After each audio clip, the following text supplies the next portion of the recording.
Hello, I'm Tony Vlahos for ExecuNet. Do you find yourself working longer hours but not achieving the results you want? Well, consider this.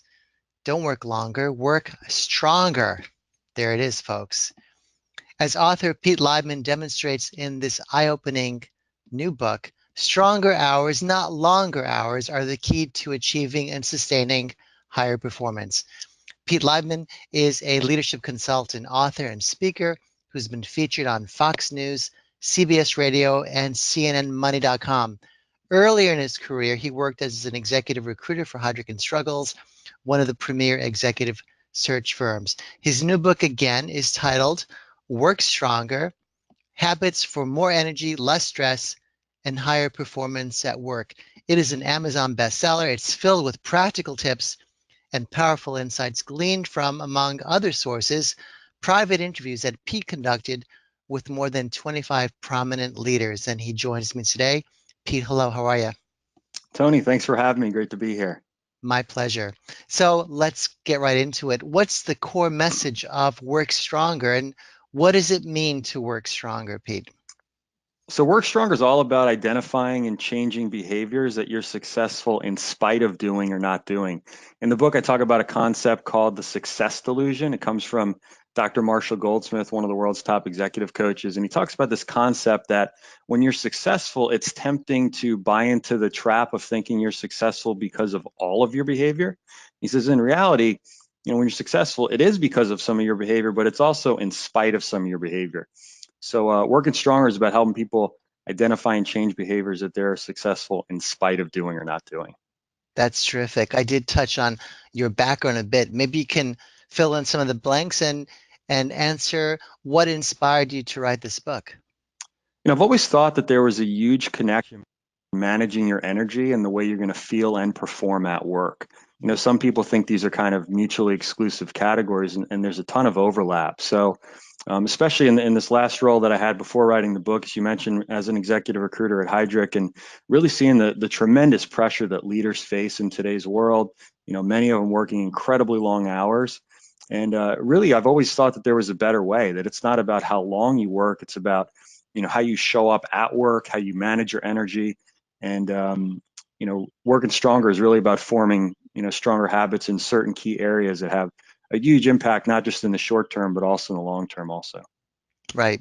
Now, you share so many great strategies, Pete, in the book for making good habits last and for breaking those bad habits.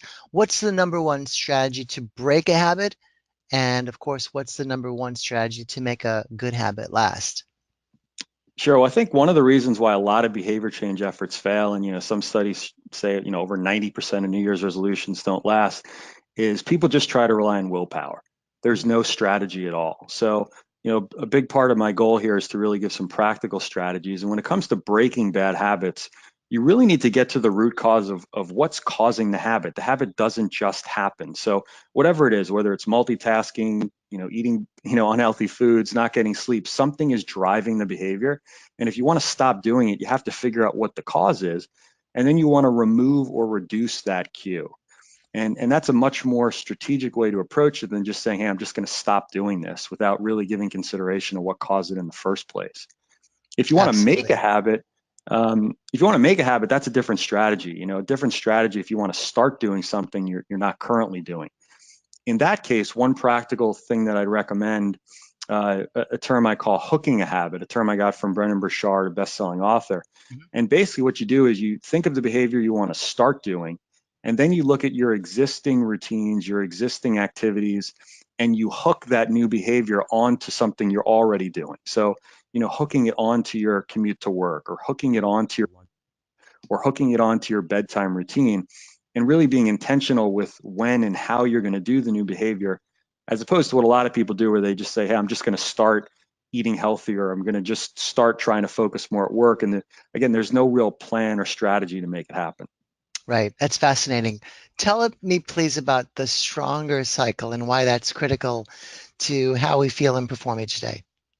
Sure. So the stronger cycle is my framework on achieving and sustaining higher performance. And it really looks at four key areas. So this first one is focus and productivity, which I mean, mental focus is becoming harder and harder in the world that we live in with text messaging and emails and instant messaging and social media. It's getting harder and harder to focus. So that's number one is really focusing your mental energy and your attention throughout the day.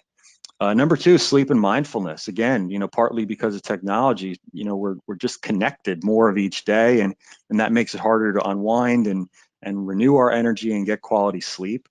So being deliberate about your sleep and making time to be mindful. Number three is exercise. So we're all aware of the physical benefits of exercise. I think many people aren't really aware of the mental and emotional benefits of an active lifestyle and how it makes your brain sharper. And then number four is nutrition. Same thing. We all know the physical benefits, but the foods you eat, the drinks you put in your body has a huge impact on your brain in the short term and the long term. So, the stronger cycle is, fuel, sweat, focus, renew. Those four categories are tremendously important for how you're going to feel and perform. Mm-hmm. And use the word perform, which I'll tie back to a theme of the book. And Mm-hmm. I love the way you talk about it. Working like an athlete. What does it mean to work like an athlete if you're in the C-suite? Sure. So, when I say working like an athlete, I'm talking about working in a series of intervals where you're fluctuating between periods of intense laser focus, what I refer to as a performance block, and then you're taking a break to give your mind a break to renew your energy, what I refer to as a boost break. So you're going back and forth. So instead of what a lot of people do, where what I did earlier in my career, we just try to power through for 3, 4, 5 hours at a time. There's no break in sight. This approach allows you to hit that performance block with as much focus and intensity and purpose as possible because a break's coming. Then you use the break to renew your energy. It could be 3 minutes, 5 minutes, 10 minutes.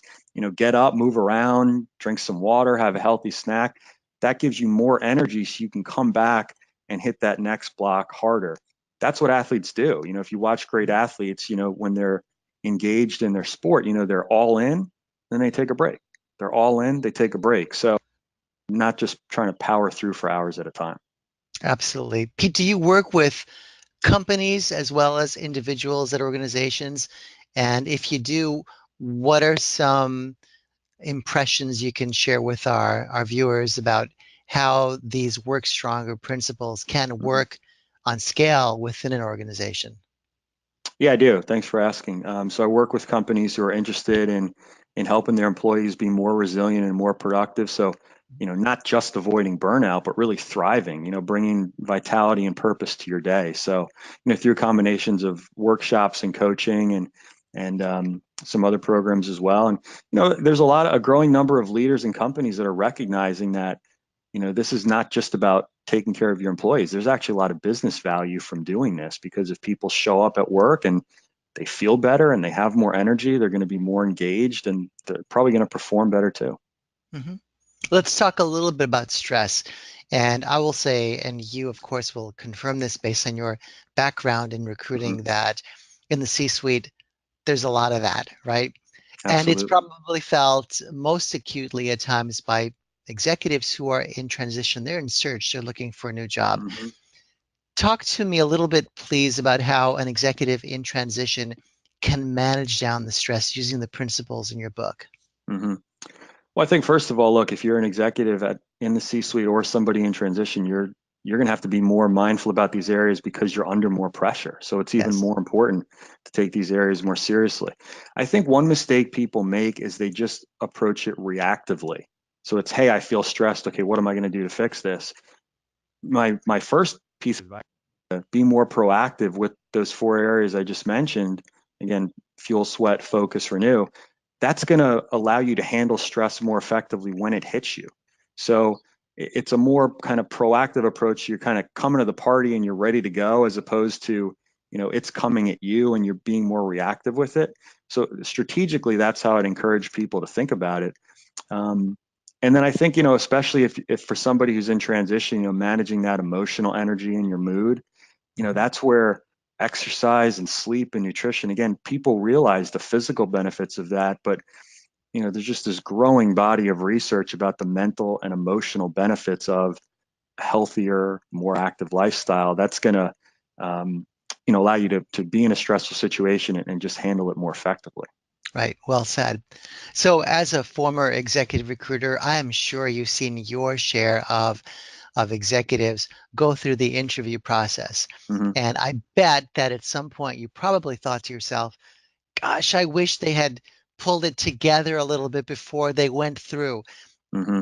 Help our viewers understand what I just said. In other words, Sure. based on the principles that are contained in this awesome book, folks, what would an executive who's entering that interview process need to prepare in advance so that they get through it with the best results? Yeah, that's a great question. And I think this is whether it's an interview or just a meeting if you're in a full-time job or a Yep. presentation to your board or whatever it is, one thing I'd say, and this comes back to working like an athlete, do you have a pregame ritual?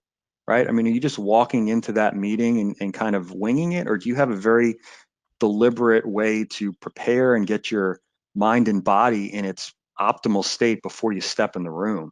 So it was very clear as a recruiter, whether we're talking to somebody on the phone or in person, how they prepared that meeting and if they really had a deliberate ritual, just like an athlete does, right? Again, an athlete doesn't just show up at the arena and jump on the court or the field.